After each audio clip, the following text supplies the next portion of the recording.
Good afternoon, Nerd Fam, and welcome back to fabulous Las Vegas, Nevada. It is day 3 of Dell Tech World, and it has been a fantastic show so far. My name's Savannah Peterson. Delighted to be joined by John Furrier. John, what a cool show.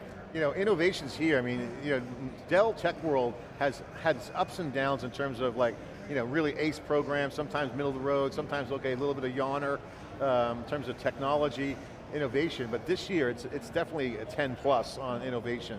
Every aspect of Dell is popping with growth, energy, new engineering projects. So, and that's consistent with pretty much all the companies we've been interviewing and the events we've been going to. And it's kind of an indicator of who's got what going on. Yeah. And because you can't hide an AI, because you either have it or you don't. You know, it's like, that's what we're talking about right now. That is for sure. It's going to be a really great conversation. Super excited to welcome our next guest to the show, John Byron Hanby IV. Thank you so much for being here with us. How has the week been for you? Are you just as blown away as we are by all the excitement? It's been absolutely fantastic, Savannah. Like, this has been so much fun. This is my second Dell Technologies World. We are thrilled to be one of Dell's AI ISV partners. We're doing a ton of work with Dell. It's great to see all of the announcements around the AI factory. We're actually doing quite a bit of work with that, so overall, the innovation, like you said, it's a 10 out of 10. Lots of good new products from Dell, from us, we've announced this week as well. Tell us about your announcements. Yeah, so we have a solution that we actually sell with Dell. It's called Turnkey AI. And sounds like something everybody would want right now. Yeah, right? Yeah. So it's an out-of-the-box AI solution that can be deployed across any business department. So whether that's sales, marketing, customer engagement, IT operations, legal, procurement, you name it, we have solutions that are ready to go out of the box. And these are real, tangible use cases. They're not AI science projects. Like, this is production ready on day one. That really makes a big difference. AI science projects, what a great way of putting that. Give us some examples of what these turnkey solutions are. Yeah, absolutely. So, for example, RFP response is a very popular one for us because everybody has RFPs that they're trying to scale.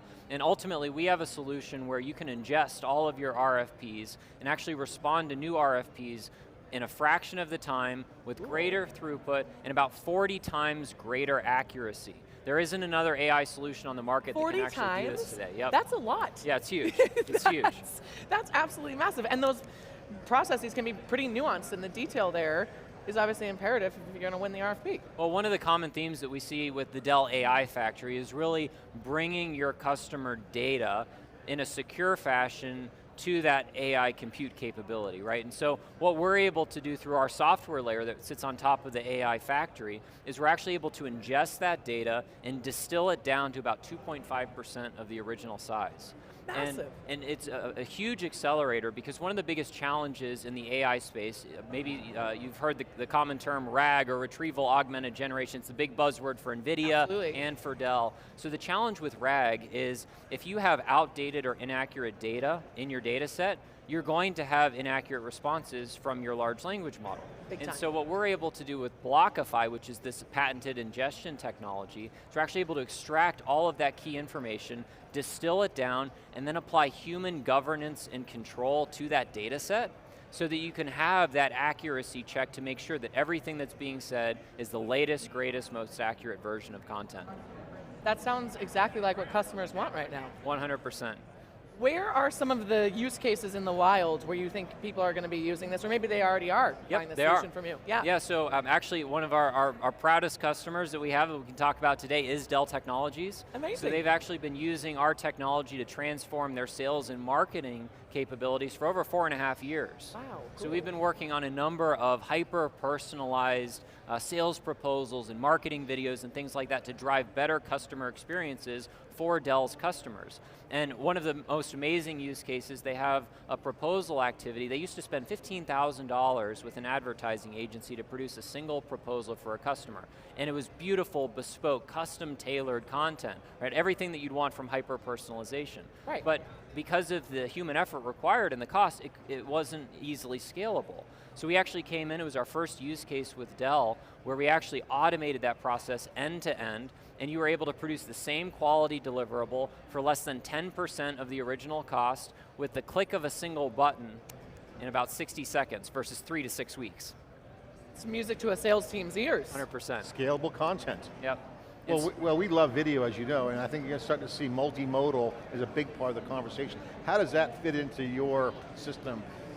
Large language models, foundation models, what are some of the elements you guys support and what's not yet supported? Yeah, great question. So the multimodality is extremely exciting for us because it unlocks a huge number of additional use cases. For example, we've got a use case with one of the largest police departments in the US right now, where we're actually taking body cam footage from the police officers. We're able to use computer vision to analyze what's going on in the frame, as well as the audio from that recording, and we can help the officers fill out their police reports. I don't know if you've ever seen a police report, but when I saw one for the first time, I was like, oh my gosh, there's so much information, and it's like 6-point font, 100 questions per page, 6 pages long, like this is seriously complicated stuff. Yep. And so we can actually use that multimodal large language model to extract that information and help the officer capture the critical details so that they can spend more time protecting our citizens as opposed to filling out the paperwork. And maybe hospitals too, with all the, we were having a conversation earlier with Chris about how doctors are always charting. Yep, 100%. Paperwork. I mean, I feel like we talk a lot about AI use cases, and one of the great use cases is it might just eliminate a bunch of our paperwork.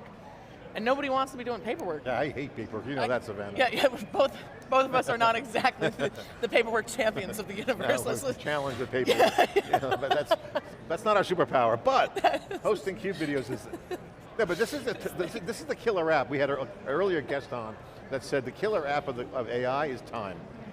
Okay, time back, time savings, time reduced, avoided, so like we're starting to see that answer, Savannah, come out, and wasn't obvious. If you asked me a year ago, what's the killer app for AI? I'm like, manufacturing, not that, no, it's time. Yeah, it is. Productivity. It's kind of beautiful when you think about it. It's poetic. Yeah. It's enhancing our human experience. You've given us 2 really good use cases, and I'm curious if you have any more. Oh, 100%. We've got lots. Let's hear them. These are cool. This is fun. Given we're at Dell Technologies, which is a fantastic infrastructure provider, we got to talk about IT ticketing and service management.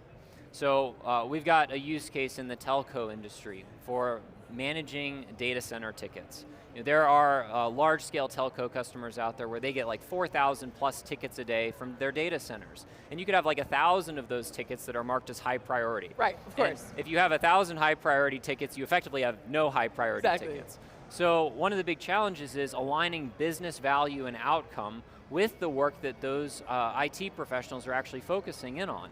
And so in a lot of cases, it may be that it's actually a low priority ticket for a mission critical system that if there's not a patch applied in the next month, there could be some major outage that impacts service. Right. And that should actually be the thing that's prioritized. So we have a prioritization engine. It's the first of its kind. It can sit on top of service management systems like ServiceNow, and it can ingest all of this information, analyze it, and align that business value and outcome. So now what you're able to do is actually take those high priority things that may have gotten lost and elevate them to #1 in the queue, which ultimately enables about a 40% faster response time and about a 230% faster resolution because you're putting your A-team on the most important things. A great example of this is in the telco space, iPhone activations are one of the largest revenue drivers of the year during the holiday season. And so we can actually ramp up dynamically priority over that holiday time period to make sure that any ticket that comes in that's affecting that infrastructure gets prioritized so that they can save literally millions of dollars in lost revenue from outages by preventing them faster. That's so cool. How long have you been working on that patented little model you have there for sorting that? So the prioritization one was 4 years in development. We launched it just about 6 months ago. It's quickly become one of our most popular products. I can imagine. Yep, because you can actually prioritize literally anything. Ticketing is one great use case, but anything that you need to align business value and outcome, whether that's application development, bug fixes, supply chain management, even just general business transformation in terms of where your people are focusing their time in your transformational initiatives. These are all things that we can inform by data and prioritize to deliver maximum outcome. Oh my God, cool. What are you building next? Oh, I can't tell you that. Almost. You have to kill you. So talk about the company, origination story, how did it all come together? Give it a little commercial for what you guys are, what the company's all about. Sure, absolutely. So I founded Iternal Technologies about 6.5 years ago. And actually before I started this, I like to call it business number 1.5 because my first business was actually a corporate film production company. I started out of high school. I ran that for about a decade. It became the top corporate film production company in Austin. Amazing. And I was looking for ways to scale that. And it wasn't scaling the way that I wanted it to, and we started looking at AI, right? This was around 2017 timeframe when this concept of generated content, deep fakes were just starting to become a thing. And I said, is there a way that we could apply AI in a secure, enterprise scalable, and compliant way to this really powerful technology so that businesses could actually scale their communications through video and engage with their customers in a personalized manner? And so that's where it started, being able to generate personalized video content at scale. Literally millions of people could be engaged with personalized videos. And then it grew from there, right? We added additional media formats, and now we're doing lots of other cool stuff too. Yeah, I do remember our conversation now at AWS last year, talking about the video piece. Yep. And congratulations on your relationship with Dell, and continued success. Thank you. Yeah, it's been a fantastic show. We're so thrilled to be partnered with Dell. They're an amazing partner. Looking forward to doing great things together.